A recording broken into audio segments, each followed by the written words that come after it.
Hey everybody, I just wanted to talk for a second about accounts in QuickBooks and how we might add new accounts. This should be very basic, a very simple description, but just in case if it's helpful to you, then I'm glad to do it. So right now I'm just at the basic home screen, and there's more than one way to add an account, but typically what I would do is I would click on Settings, and then I would go to my chart of accounts, and that's going to show me a list of all the accounts in my QuickBooks that I have set up so you can see those. And then all I have to do to add a new account is click on New Account. But I also wanted to show you the different types of accounts we can add in here and the process of adding them.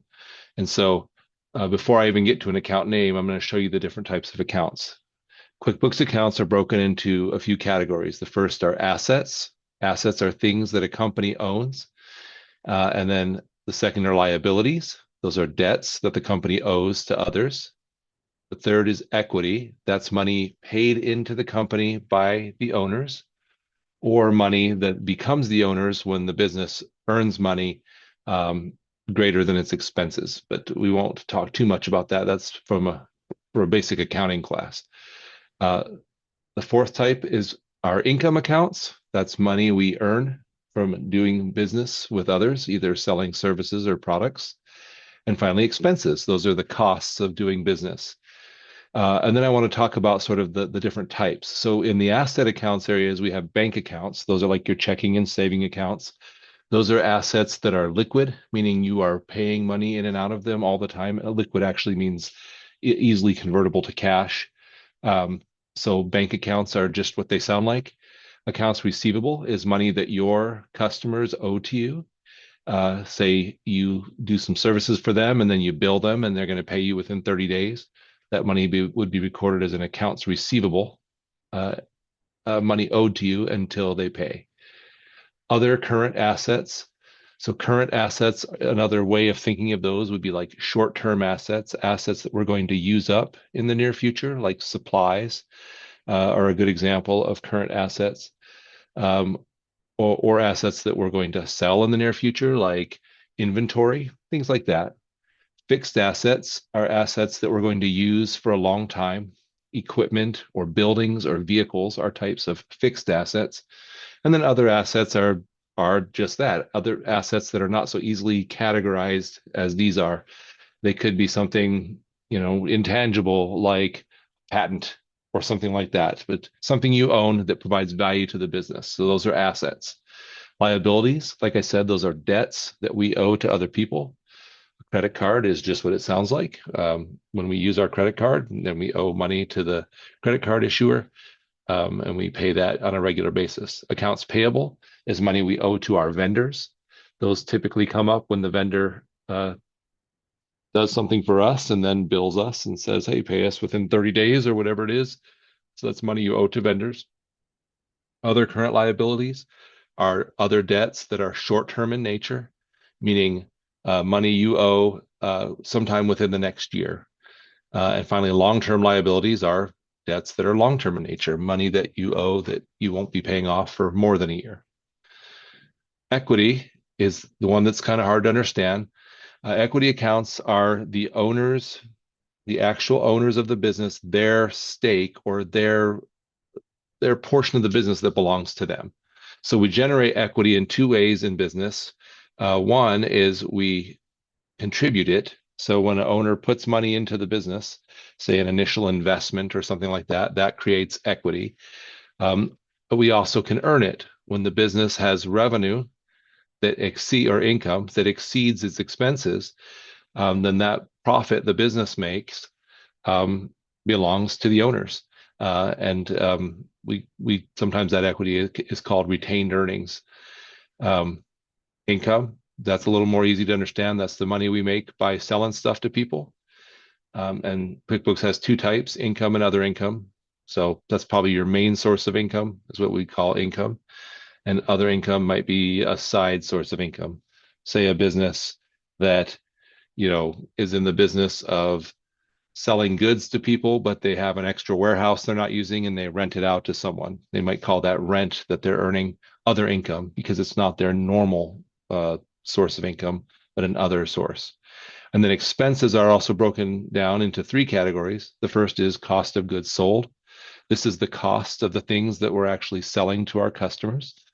So if I buy cans of soda from a supplier for 50 cents a piece, and then I sell them to my customers for $1, I would make $1 income, but my cost of goods sold would be 50 cents.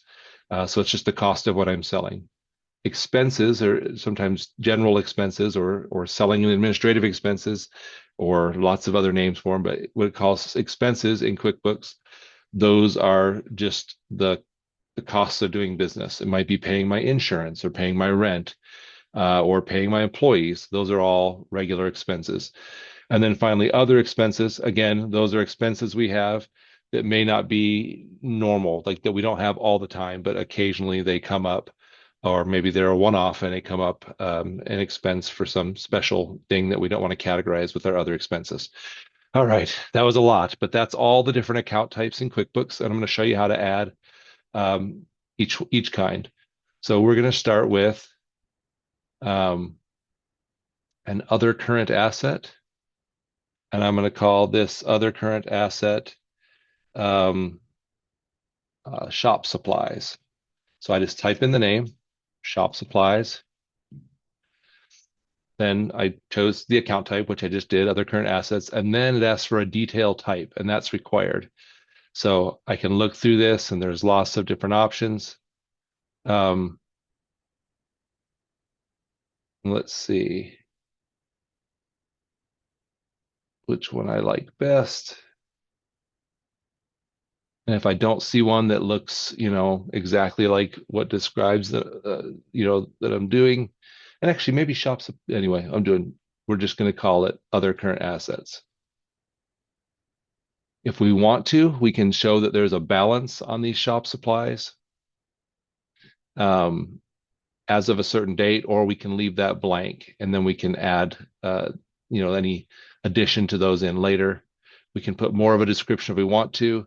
We can also do a sub account, which we'll learn more about later in the course. Anyway, so once I have what I want, which is really just the name, its account type, and its detail type, then I can just hit save. And it really is that easy. So if I want to add another account, this time I'll do a liability, and I'll do an other current liability, and I'll say personal loan, maybe from my rich Uncle Joe who gave me money to run my business.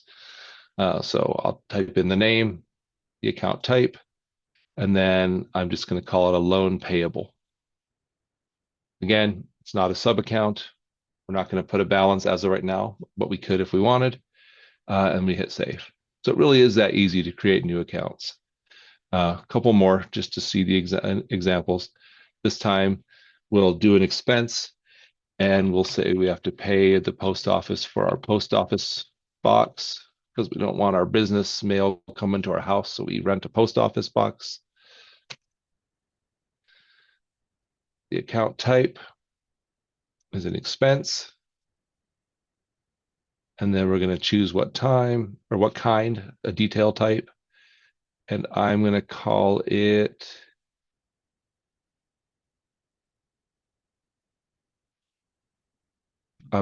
it other miscellaneous cost. I can put a description if I want, but I think the name's pretty good, so I'll hit save, and that will be good. Anyway, I hope that's helpful to you if you're just a little confused about how to add accounts, but they make it pretty easy for us. So if you have any other questions, don't be afraid to reach out and ask.